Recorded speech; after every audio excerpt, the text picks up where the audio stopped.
disant que c'est chaque jour que je lis cette écriture-là, mais je n'ai pas d'effet. Je n'ai pas d'effet. Si c'est que je demande. Alléluia. Prenons encore Hébreux chapitre 11. Toujours pour poser les jalons. Pour poser les fondements. Pour que tu comprennes ce matin comment il faut demander. Et quand tu demandes à Dieu, il ne faut jamais douter. Il faut croire. Alléluia. Parce que nous venons de lire là-bas. Toute écriture est inspirée de Dieu. Matthieu 7, verset 7, est inspiré de Dieu. Verset 8, est inspiré de Dieu. Jusqu'à 11. Toutes ces écritures-là sont inspirées de Dieu. Alors prenons maintenant Hébreux chapitre 11. Verset 6. Est-ce que nous suivons? On a dit, sans la foi, il est impossible de lui faire payable. En d'autres termes, quand vous demandez à Dieu, vous devez avoir la foi que ce que toi tu as demandé, Dieu va l'accomplir. Alléluia. Car il faut que celui qui s'approche de Dieu croit que Dieu existe. Quand tu demandes à Dieu, il faut croire. Ce Dieu-là, à qui j'ai adressé ma demande, il existe. Il est capable de me donner ce que je demande. Est-ce que naturellement, quand vous cherchez quelque chose, et que vous pensez, ah, quel frère peut me secourir. Mais dis pas que non, le frère là, à qui tu vas adresser ta demande, est vivant. Je vais aller le chercher chez lui à la maison pour lui poser le problème. Et tu prends dans ton cœur que quand j'arrive là-bas, et que je pose le problème à mon frère ou à ma soeur, elle va me répondre. Alléluia. Parce que tu vois que ce frère-là existe. De la même manière aussi avec nous. Quand nous nous approchons devant lui, nous devons croire que ce Dieu-là existe. Ce n'est pas moi qui l'ai dit. Alléluia. C'est Paul qui a dit ça aux Hébreux. Mais ce matin, Paul, par l'esprit de cet esprit, ce que veut dire ici, s'adresse à toi. Parce que tu as une demande, tu as un besoin, tu as une circonstance avec laquelle tu cherches la solution. Mais alors, quand tu t'approches, comme tu es venu ici ce matin, il faut que tu croies que ce Dieu-là existe. Il est à côté de toi, il est avec toi. Si tu mets la foi, il va te répondre. Alléluia. On dit que et qu'il est le rémunérateur de ceux qui le cherchent. Alléluia. Dieu est le rémunérateur de ceux qui le cherchent. Si toi tu ne cherches pas Dieu, Dieu ne va pas te répondre. Dieu ne va pas exaucer ta prière. Mais si réellement tu cherches Dieu, comment? De tout ton cœur, il va te répondre. Il va te répondre. Il va te répondre. Parce qu'il existe. Alléluia. Donc Dieu n'est pas statique. Il n'est pas statique. Nous ne pouvons pas les chercher en tâtonnant, en essayant. Croyez que Dieu existe et qu'il est l'éliminateur de ceux qui le cherchent. Alléluia. Prenons encore une autre écriture.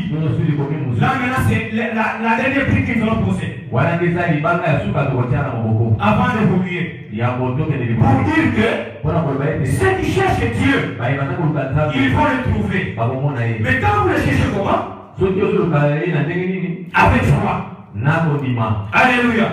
Parce que ce que Dieu a dit, en tout cas, ça ne peut pas rater. Ce que toi tu dis peut faillir. Ce que moi je dis, ça peut aussi faillir. Parce que je suis humain. Alléluia. Je suis sujet à beaucoup de l'air. Toi aussi également, tu peux promettre. à quelqu'un. Parfois tu ne réalises pas. Parce que Dieu est limité. Mais notre Dieu, que nous adorons, que nous croyons, que nous cherchons, il n'est pas limité. Alléluia. Ces paroles aussi ne peuvent jamais faillir. Les paroles du prophète peuvent faillir. Parce qu'il c'est un homme, comme moi, comme toi. Mais Dieu, il n'est pas un homme, il ne peut jamais mentir. Alléluia. Ce qu'il dit, il lui veille pour accomplir. Alors maintenant, regardez ceci. Matthieu 24, verset 35. Alléluia. Amen. Pourquoi nous devons lire cette écriture? Parce que nous parlons sur le sujet demandé et l'on vous donne là. J'ai dit au début là-bas que beaucoup de gens mettent en cause la parole de Dieu. Ils disent que Dieu ne répond plus. Mais nous allons vous prouver avec les écritures que jusqu'à ce moment ici, notre Dieu continue à répondre aux requêtes des enfants. Alléluia. Amen. Matthieu 24, verset 35.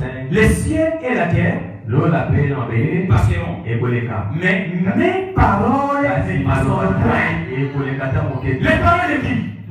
Les paroles de notre Jésus ne passeront point. Quand je dis là, mes paroles, moi, en tant qu'humain, peuvent faillir.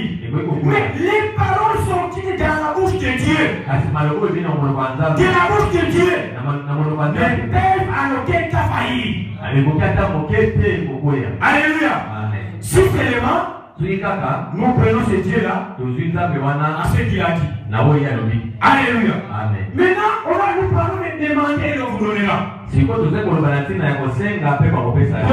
allons demander à ce Dieu-là? Parce que Dieu nous ne veut pas. Même quand nous sommes ici. Est-ce qu'il y a quelqu'un qui va dire ici? Qui peut les toucher comme ça? Non. On ne peut pas les toucher.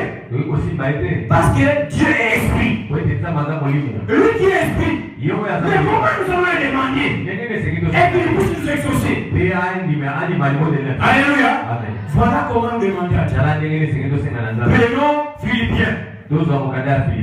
Parce que nous avons posé les jalons.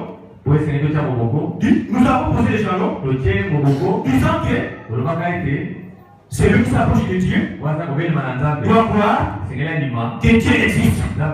Nous avons aussi dit que toute écriture est inspirée de Dieu. Donc cette écriture que nous avons eue là, encore de la vertu. Pour répondre à quiconque a un besoin dans son cœur. Nous avons encore lu le ciel et la terre passeront, mais les paroles du Seigneur ne passeront jamais. Maintenant prenons ceci. Parce que nous venons lire là que Dieu est esprit. Est-ce que nous suivons? Nous suivons vraiment? Dieu est esprit. On ne peut pas le toucher. Nous touchons Dieu par la foi. Alléluia. Nous le touchons par la foi. Et tout le monde qui a touché Dieu par la foi, Dieu avait répondu à la demande. Parce que il est écrit, demandez et l'on vous donnera. Philippiens chapitre 4, verset 6.